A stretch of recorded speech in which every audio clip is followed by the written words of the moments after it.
আসসালামু আলাইকুম গাইস, আপনারা সবাই কেমন আছেন?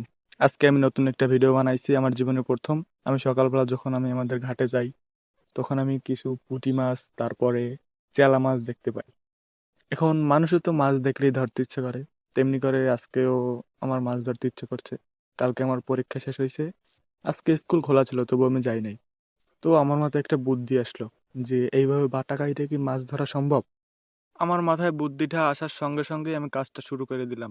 কাজ শুরুর শেষে আমি ভিতর ভাত দিলাম, তারপরে এই যে বাটার মুখে একটা ছিদ্র করেছি, নিচেও ছিদ্র করেছি, ওইটা আর কি আমি ভিডিওর মাধ্যমে দেখাইতে পারিনি আপনাদের। তো এখন আমি ফাইনালি আমি আমাদের ঘাটে চলে আসছি।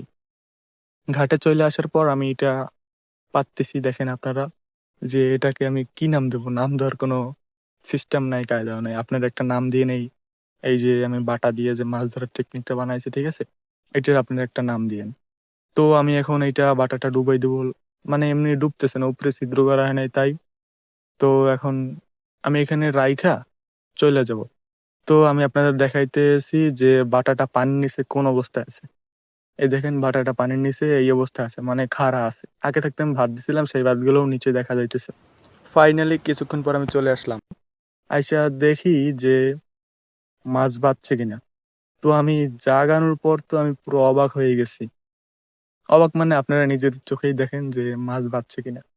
তো আমি জাগানোর পরেই দেখি যে ভিতর অনেকগুলো মাছ বাজছে। একটা মাছ আবার ছিদ্র দিয়ে বের হইতে চাইছে, ছিদ্রটা একটু বড় করা হয়ে গেছে, আর মাছটা হয়ে গেছে ছোট। তো আমি দেখবো যে এখন কতগুলো মাছ পাইছি।